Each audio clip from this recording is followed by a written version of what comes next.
할렐루야.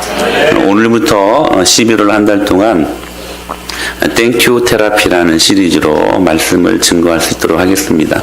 그 첫 번째 시간으로 감사의 언약적인 관계에 대해서 살펴볼 텐데 큰 은혜가 임하기를 축복합니다. 제가 해마다 이제 감사절기가 되면 드리는 말씀인데 세 가지 Q가 있다고 하죠. 이제 여러분 이제 아시죠? 하나는 IQ, EQ, 세 번째로 땡큐. 우리 옆에 계신 분 인사할까요? 감사합니다. 땡큐. 오늘 본문은 이스라엘 백성들이 출애굽을 할 때에 그들을 인도하셨던 하나님의 은혜를 기억하면서 하나님께 감사의 시로 찬송을 드리고 있는 말씀입니다. 그 중에서도 특별히 시인은 하나님이 바다를 가르시고 이스라엘 백성들이 그 물 가운데를 건넜던 홍해 사건을 노래하고 있는 본문이기도 합니다. 하나님은 한때 이스라엘 백성들을 위해 애굽의 10가지 재앙을 내리셨습니다. 급기야 애굽의 모든 초태생이 장자 죽음이죠. 그 죽임을 당하는 무서운 심판이 더해지자 그들은 애굽을 탈출하게 되었습니다. 터치해 주세요. 그런데 탈출 시작부터 깊고 넓은 홍해가 그들을 가로막고 있었습니다. 바로 왕 역시 이스라엘 백성들을 풀어준 것을 후회하여 병거 600승을 동원하여 특공대원들에게 명령하여 그 이스라엘 백성들을 잡아올 것을 지시합니다. 급기야 이스라엘 백성들은 물결치는 홍해의 파도 앞에서 두려워 떨며 모세를 원망했고 하나님을 원망하는 커다란 죄를 범하게 됩니다. 그럼에도 불구하고 하나님께서는 모세를 통하여 홍해 바다를 가르셨습니다. 할렐루야. 어떤 사람들은 이 사건을 자연과학으로 설명하며 축소하려고 합니다. 모세가 지팡이를 이렇게 내미는 순간 기가 막힌 타이밍이 이루어져 가지고 썰물의식이 물이 싹 빠져나갔을 때 건넜다. 이렇게 축소를 하려고 하는 시도들을 하는데 그러나 성경은 분명히 하나님이 홍해를 가르셨고 그리고 좌우에 바닷물이 벽같이 섰다라고 그렇게 증거하고 있습니다. 고고학자들은 이때 물벽이 어느 정도 높이 정도 세워졌는가를 유추해 보는데 보통 이 바다의 깊이가 그 물이 다 올라섰으니까 한 200m 정도 그 벽이 세워졌다라고 추정을 하기도 합니다. 놀라지도 않지요. 200m는 여러분 엄청난 높이입니다. 그렇죠? 그 물벽을 사이로 지나게 되었던 것이지요. 그래서 이스라엘 백성들은 그 사이로 난 땅을 마른 땅으로 건너게 됩니다. 후에 바로 왕의 특공대원들은 그 좌우 물벽 사이로 지나가다가 하나님이 그 물벽을 흩으셔서 바다에서 수장되고 맙니다. 그런데 참 이해할 수 없는 일은 하나님께서는 이스라엘 백성들이 믿음이 없고 모세를 끊임없이 대적하고 하나님을 끊임없이 원망함에도 불구하고 이런 기적을 행하시고 계신다는 사실입니다. 당연히 신앙생활을 할 때 믿음의 중요성은 아무리 강조해도 지나치지 않습니다. 여러분 그렇지 않습니까? 믿음이 금이잖아요.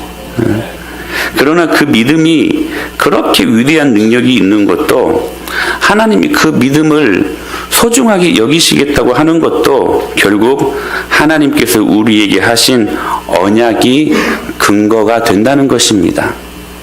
즉, 이 말은 무슨 말이냐면 우리의 믿음보다 더 큰 게 뭐냐면 하나님의 약속이라는 거예요. 그래서 하나님께서는 종종 우리가 믿음으로 서 있지 않아도 당신의 이름과 당신의 영광을 위하여 그 크고 그 위대한 일을 행하심으로 믿음의 근거이신 하나님의 주권을 나타내 보이시기도 한다는 사실입니다. 그와 같이 불신앙으로 가득한 이 이스라엘 백성들이 보는 눈앞에서 하나님께서는 보란 듯이 바다를 가르시고 마른 땅으로 행하게 하심으로 말미암아 당신의 그 불강력적인 하나님의 은혜, 그 절대 주권을 나타내 보이신 것입니다. 사도 바울은 이 사건을 가리켜서 신약의 교회가 받을 세례를 예표하는 것이라고 이 사건을 해석합니다. 이렇게 말씀하고 있죠. 시작.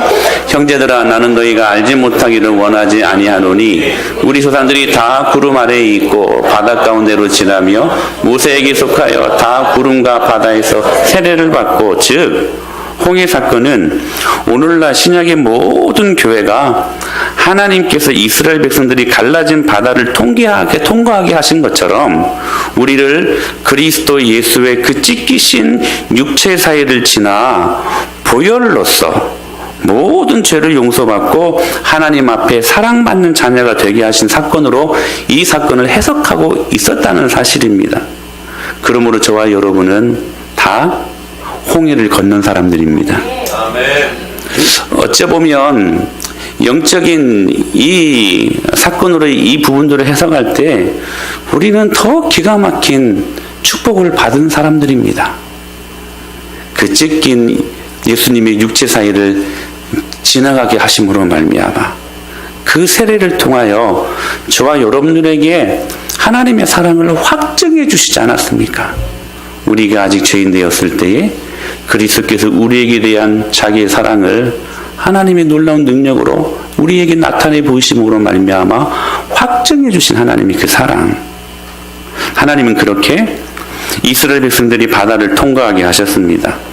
바다는 벽처럼 높이 서 있었고 그 사이로 난 땅을 지나 이스라엘 백성들은 홍해를 건너게 됩니다. 성경 기자는 그 땅을 유난히 강조하면서 마른 땅이라고 소개하고 있습니다. 출애굽기 14장 21절에 이렇게 말씀하고 있죠. 시작.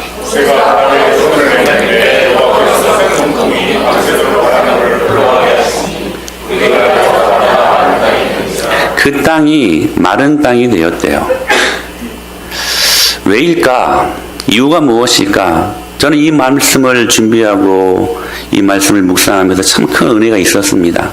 하나님은 길을 만들어 주실 뿐만 아니라 그 길을 어떻게 걸어갈 수 있도록 어떠한 방법으로 이 길을 걸어가야 될 것인가에 대한 것들도 너무나도 상세하게 우리에게 은혜를 베풀어 주시는 분이시다. 참 저는 이게 감사했어요. 그냥 길만 떡하니 열어주고 너희들 마음대로 해봐라. 얼마나 막막합니까? 길을 열어주실 뿐만 아니라 걸어갈 수 있는 방법도 그 토대도 마련해 주시는 하나님. 할렐루야. 왜일까? 왜 마른 땅을 그들에게 주셨을까? 적어도 250만 명은 좋게 넘었을 이 백성들이 함께 대열을 지어서 걸어가는 길이었으니 여러분 그 하중이 어마어마했을 것입니다.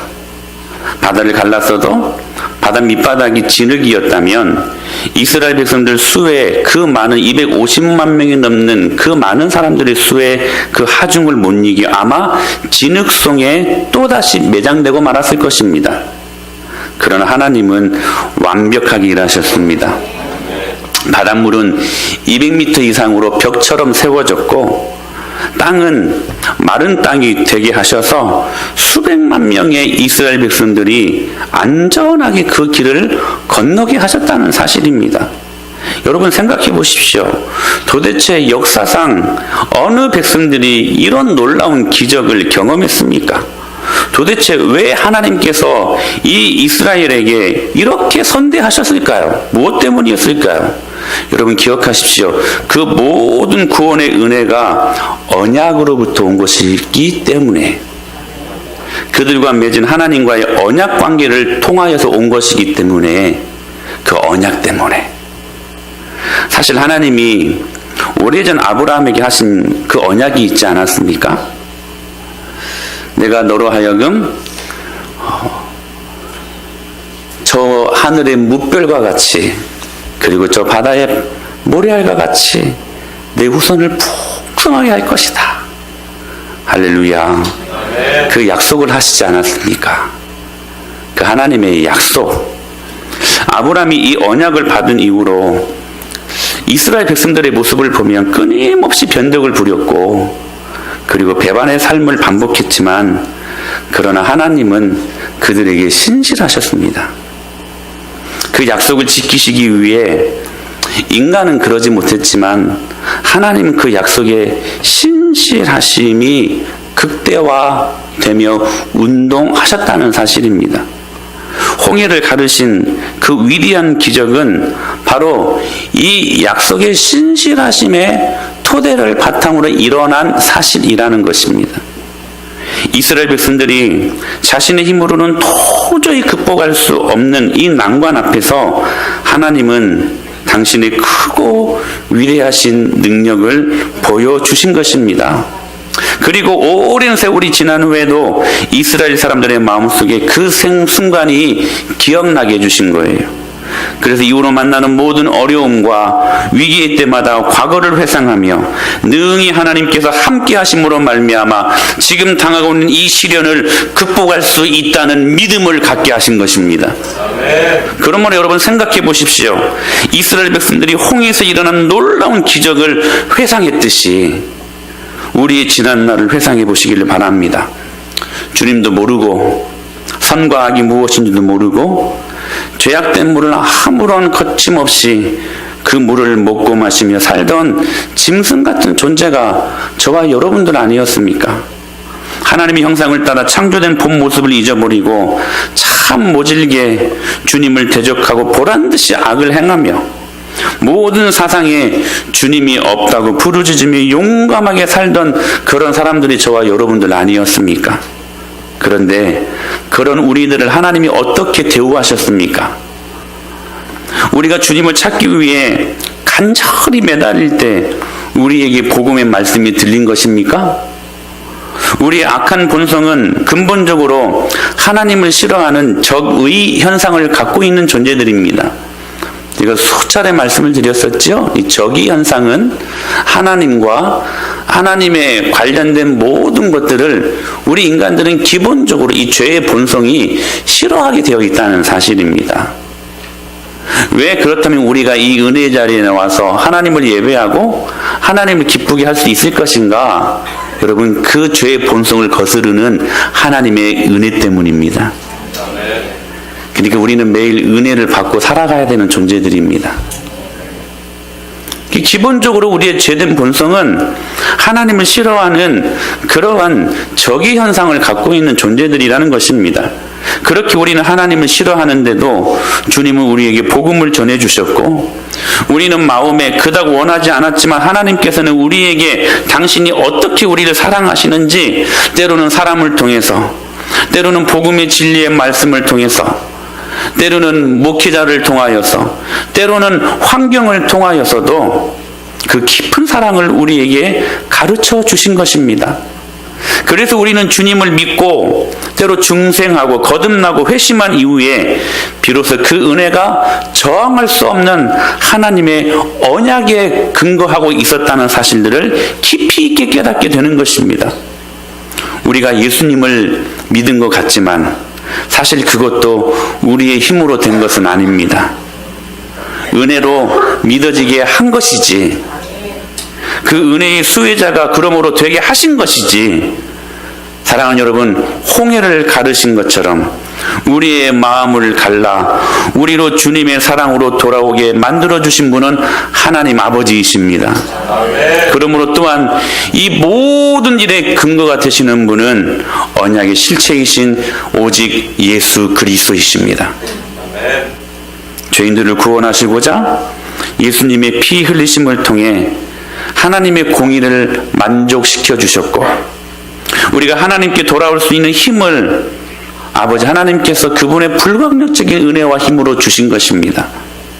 그래서 그 갈라진 바다 사이로 이스라엘 백성들이 지났던 것처럼 우리는 갈라진 주님의 그 육체 사이로 난 새롭고 산 핏길을 열어 그 길을 걸어감으로 말미암아 성소와 지성소를 가로막고 있었던 그 찢어진 휘장을 지나 거룩하신 하나님의 아버지의 보좌 앞으로 나아갈 수 있게 된 것입니다. 할렐루야. 그래서 히브리서 10장에서 이렇게 말씀하십니다. 시작. 그러므로 형제들아,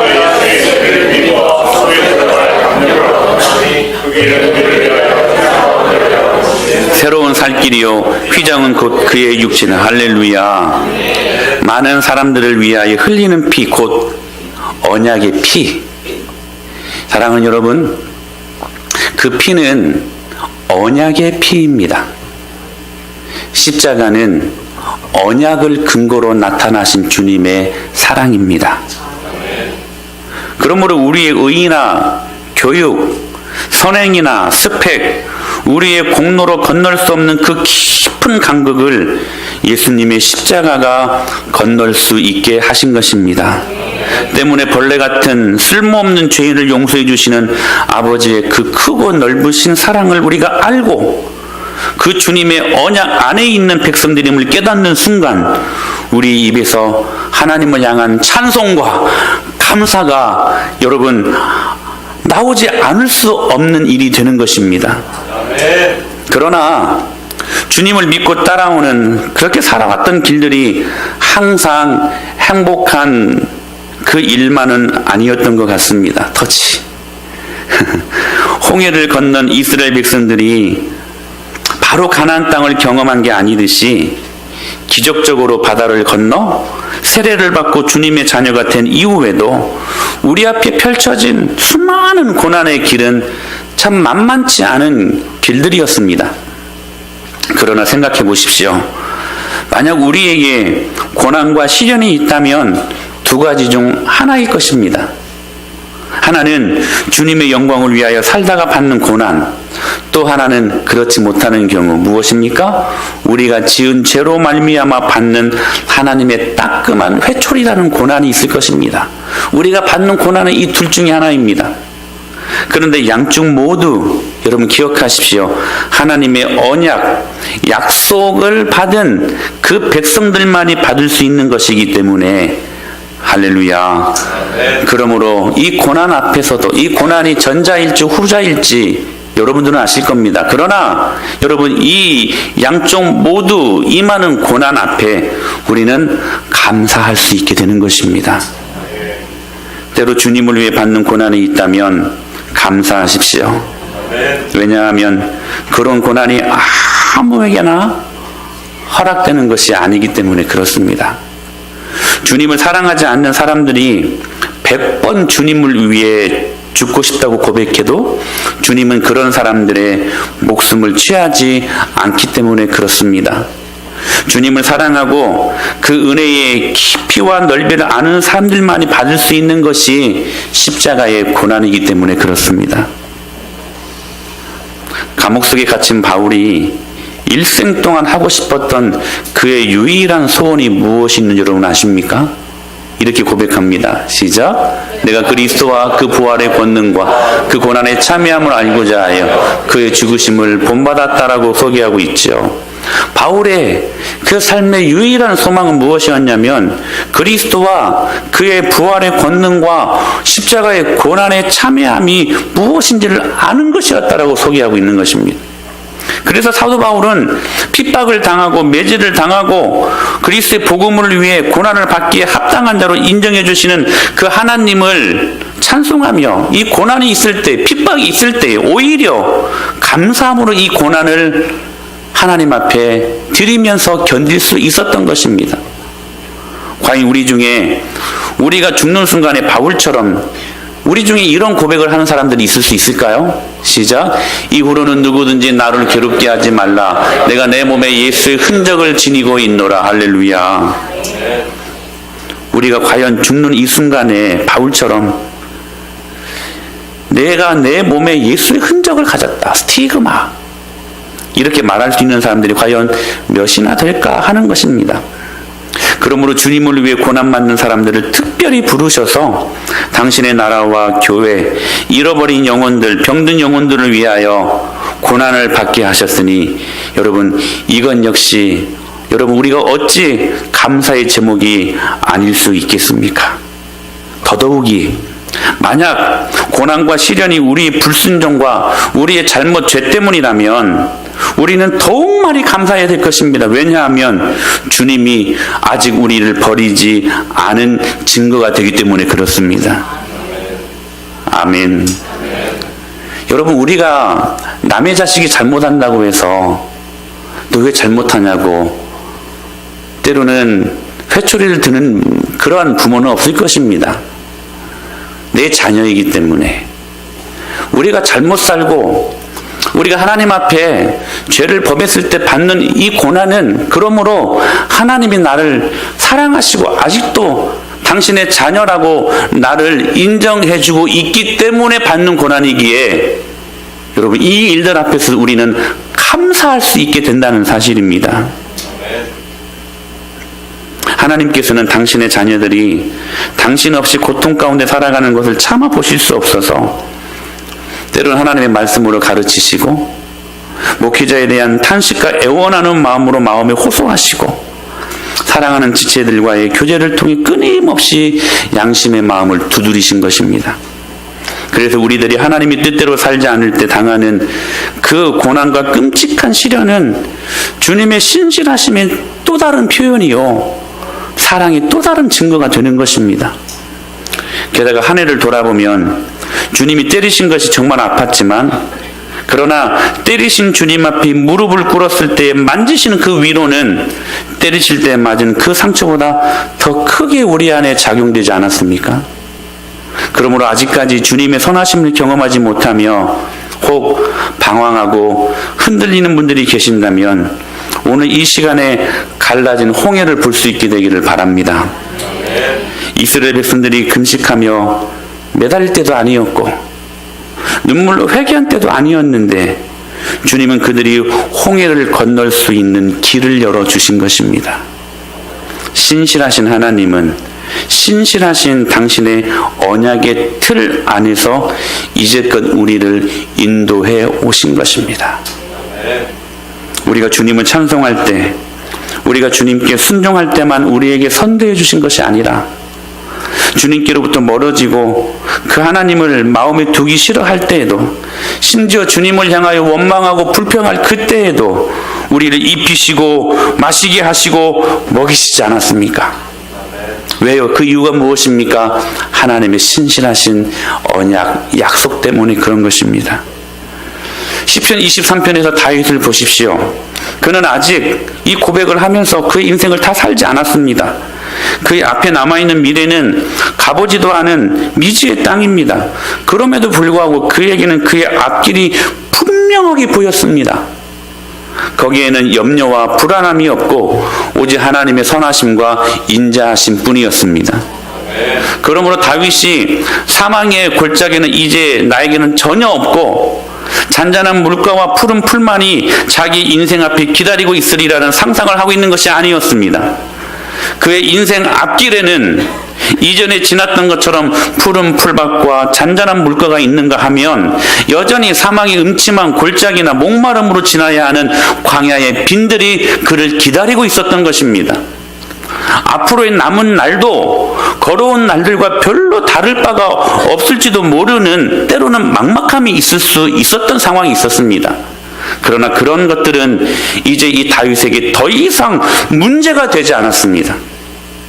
이제 사망의 음침한 골짜기도 그에게 불안감을 안겨줄 수 없었고, 할렐루야.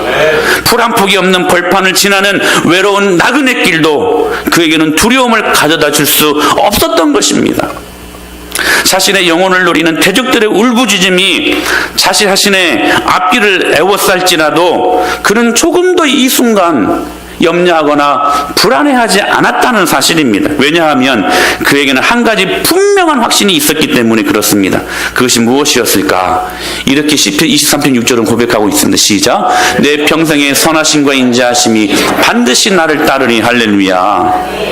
이 본문의 말씀을 히브리어 원문으로 직역하면 이렇게 지역이 됩니다. 진실로 선과 인자가 나의 모든 생명의 날들 동안에 나를 추적하리니. 여기 추적이라는 단어를 사용하는데 이 말은 마치 미사일이 전투기를 격추시키기 위해서 집요하게 쫓아가는 것을 의미하는 단어입니다. 그 추적이라는 단어를 어떻게 사용하고 있습니까? 내 평생에 이 고백에는 과거, 현재, 미래가 다 들어가 있는 고백입니다. 그 모든 시간들을 초월하여 푸른 풀밭, 사망의 음침한 골짜기, 즉 모든 공간을 초월하여 모든 환경과 모든 공간과 시간 속에서 자기 자신을 추적하여 따라오리니, 이 고백으로 그의 앞길은 절대로 염려하거나 불안해할 수 없었던 것입니다. 내 평생에 그 선하심과 인자하심이 반드시 나를 따르리니, 반드시. 사랑하는 여러분, 우리 모두가 어떻게 그리스도인이 되었습니까? 여러분의 선택이었습니까? 우리 모두가 스스로 자원하여 하나님께 마음의 문을 연 것이 아니라 저와 여러분들은 그분의 끈질긴 그 두드림과 집요한 추적 때문에 주님을 믿게 된 사람들이었고, 또한 하나님의 교회에 나와 그분을 찬양하게 된 것입니다. 때로 고통이라는 메가폰을 통하여 하나님께서는 당신을 알려주시고 결국에는 무릎 꿇게 하시지 않았습니까?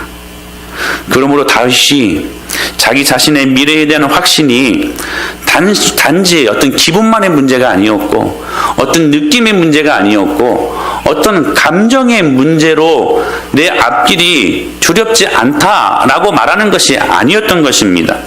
여러분 기억하십시오. 다윗에게 미래에 대한 확신이 일어나는 것은 자기 암시적인 희망 때문이 아니라 하나님께로부터 오는 계시적인 희망 때문이었다는 사실입니다. 무슨 말씀입니까? 암시적인 희망, 어떤 느낌, 살아왔던 경험, 감정의 근거로 이렇게 불안해하거나 두려워한 것이 아니라, 단지 느낌의 문제가 아니라 계시적인 소망. 사랑하는 여러분, 저와 여러분들에게 주신 하나님의 계시는 성경 66권의 말씀입니다. 즉 계시적인 소망 때문에 자기 자신의 미래가 두렵지 않다라고 고백하는 것은 무엇을 의미하는 것이냐면, 하나님께서 흔들리지 않는 당신의 말씀으로 약속하셨기 때문에 자신의 인생이 절대로 두렵거나 염려할 수 없는 것이라고 고백하고 있는 것입니다. 사랑하는 여러분, 그러므로 기억하십시오. 우리의 감사는 절대로 흔들리지 않습니다. 왜냐하면 하나님의 약속이 흔들리지 않기 때문에 그렇습니다. 그러므로 여러분, 바울이 이렇게 고백했잖아요. 범사에 감사하라. 이 고백이 왜 나올 수 있었냐면 하나님의 약속의 신실하심 때문에 이 어마무시한 고백이 나올 수 있었던 것입니다. 그러므로 저와 여러분은 하나님의 약속이 흔들리지 않는 이상은 범사에 감사할 수 있는 사람들입니다. 여러분, 그러므로 우리가 하는 감사가 이 이유 때문에 세상과 다른 감사가 일어나는 것입니다. 여러분, 세상 사람들도 감사하는 사람들 많잖아요. 독실한 여러분 불교 신자들도 얼마나 감사를 잘하는지 몰라요. 그러나 여러분, 그들의 감사와 우리의 감사가 여러분 달라야 됩니다. 그 다름에 대한 여러분 근거가 무엇이냐? 하나님의 흔들리지 않는 약속에 있기 때문에 그렇습니다. 여러분 감사하십시다. 그리고 또 감사하십시다. 저는 여러분 이번 한 주간 이 말씀 붙들고, 아니 내 평생에 이 말씀 붙들고 살려고 합니다. 분명히 이렇게 약속하셨기 때문에. 자기 아들을 아끼지 아니하시고 우리 모든 사람을 위하여 내주시니가 어찌 그 아들과 함께 모든 것을 우리에게 주시지 아니하게. 저는 이 말씀만 읽으면 가슴이 콩닥콩닥 뜁니다. 주님이 우리에게 주신 십자가의 은혜만도 여러분 큰 것 아닙니까?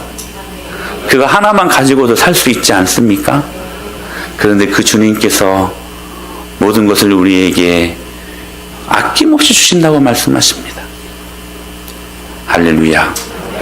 저는 이 말씀의 약속에 근거하여 감사할 수 있습니다. 전 여러분들이 이 놀라운 감사로 11월 한 달 동안 치료받는 시간들 될 수 있게 되기를 축복합니다. 흔들리지 않는 하나님의 말씀. 지난주에 이제 목장 보고를 하시는데 참 은혜인, 목장 보고가 아니었군요. 월요일 날 새벽에 우리 김성은 집사님이 설교를 하셨는데, 설교를 하시면서 이런 간증을 보여주셨어요. 제가 한번 읽어드릴 테니 한번 잘 들어보십시오. 누군가는 우리 교회가 강도 높은 국가대표 선수촌, 서울대 진학반 같다고 했는데 그리스도인들 중 상위 몇 프로의 훈련을 받고 있는 것은 아닐까 하는 생각을 하기도 했습니다. 그러던 중 목사님께서 수로보니게 여인의 말씀을 하시며 우리는 존귀한 자임이 동시에 우리는 개다 하시며 우리의 알량한 자존심, 그것 죽여야 한다에 대해서 말씀하신 적이 있습니다. 저는 그 말씀을 들으며 처음에는 나의 놓지 못하는 부분을 터치하시니 마음이 불편함을 잠시 느꼈지만 아멘으로 응답하여 결국 은혜를 받고 말았습니다. 어떤 은혜였냐면 하나님이 나를 너무 사랑하신다는 것을 느꼈습니다.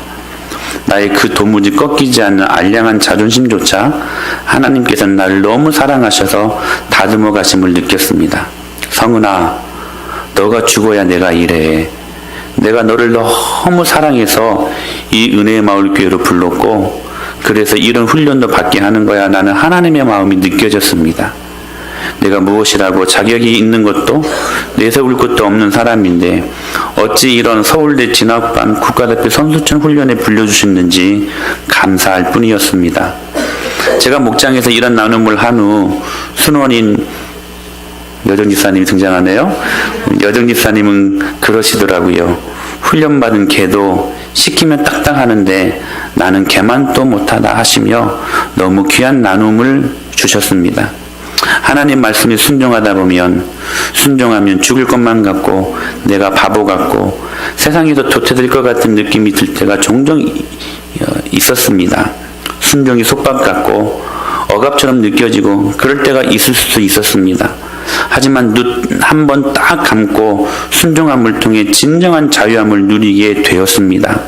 제가 지금 자의 반 타의 반, 내가 이제 나의 길을 찾고 싶은 마음 반, 점점 어려워지는 가계로 이남인 반으로 취업 준비생인데요. 저의 지난 날들이 주마등처럼 스쳐 지나갑니다. 매주 토요일 왕복 3시간 소요되는 곳에서 자격증을 따러 가겠다는 것에 목사님께서 기도는 해봤냐는 질문에 기도는 해보지 않고 나의 생각과 계획만 앞섰던 것을 회개하며 안 가기로 한 적이 있었고, 공단에 좋은 기회가 있어 지원하려고 했지만 면접 기간이 캄보디아 단기 선교와 정확히 겹쳐서 지원을 안 한 적이 있었고, 주일 성수를 할 수 있고 교회 집과 많이 떨어져 있지 않은 직장을 구하기 위해 직장 선택의 폭이 확연히 줄어들기도 하고, 간호사 면허증과 100만 원을 바꾸자는 것에 포기한 적도 있었고, 주중 오전에 교회 부르심에 소소한 취업준비 강의나 공부의 시간들을 내려놓은 적도 있었습니다. 결과로 보면 나는 이력서에 쓸 자격증이 없고 직장을 아직 구하지 못한 상황이고 수중에 100만 원도 없고 취업 공부를 하거나 강의를 듣지 못했지만 신기하게도 이게 중요해요. 저에게는 아쉬움이 단 1도 없습니다. 누군가는 예수님을 믿는 것으로 인해 자유는커녕 억압당하는 거 아니냐, 그러다 취업당해서 자꾸 마이너스가 돼가는 너희 집 재정 어떻게 하냐라고 할 수 있지만 오히려 저는 이 안에서 진정한 자유함을 누리고 있음을 확실하게 말할 수 있습니다. 갈팡질팡한 상황 속에서 전에 같았으면 나의 머리를 풀 가동하여 A로 선택했을 경우의 이득과 손실, B로 선택했을 경우의 이득과 손실을 복잡하게 생각하며 재고 따졌을 것인데, 이제는 말씀으로 그리고 교회에서 세우신 질서, 목사님께 자문을 구함으로 A냐 B냐 갈림길에서 아주 명확하고도 분명하게 나의 길을 정할 수 있어서 참 감사하고, 그 다음 말씀이 중요해요. 자유합니다. 내가 선택하면 결과도 내가 다 책임져야 하지만 하나님 말씀에 따라 순종하면 하나님이 책임져 주신다는 것을 느낌으로 감사합니다. 내 속인에 오른 대로 살아가 가시덤불과 엉겅퀴만 나는 흑암 인생이 아닌 교회됨으로 이 땅에서도 천국을 누리며 살아감을 느끼고 있습니다. 양이 울타리 안에 있을 때 가장 안전하고 자유하다고 하는데 그 자유가 무엇인지 은혜마을교회를 통해 알게 되어 감사합니다. 제가 이 고백을 듣고 제가 감사했어요. 참 감사하더라고요. 사랑하는 여러분, 주님이 오늘 우리에게 홍해를 가르치고 그리고 건너가게 하신 그 사건을 저와 여러분들이 다 경험한 사람들 아닙니까? 홍해 사건은 먼 옛날 이야기로 치부할 사건이 아닙니다. 우리는 예수 그리스도로 말미암아 그 둘로 쪼개진 그 육체 사이를 지나간 진정한 그리스도의 보혈의 피로 언약 안에 있는 신실한 하나님의 자녀임을 우리는 믿습니다. 그 자녀임을 믿고 사랑하는 여러분, 그 수많은 언약에 근거하신 주님의 놀라운 축복을 기대하며 오늘 또 믿음으로 감사할 수 있는 저와 여러분이 될 수 있게 되길 축복합니다. 교회를 주심 앞에 감사하고 사랑하는 지체들을 주심 앞에 감사하고 이 안에서 순종이 무엇이고 그 안에서 자유함이 무엇인지를 깊이 알게 하셨으니 그 영광을 바라보며 여러분 이번 11월 한 달 동안 그렇게 감사로 하나님의 영광을 경험할 수 있는 저와 여러분이 될 수 있게 되기를 예수님의 이름으로 간절히 축복합니다.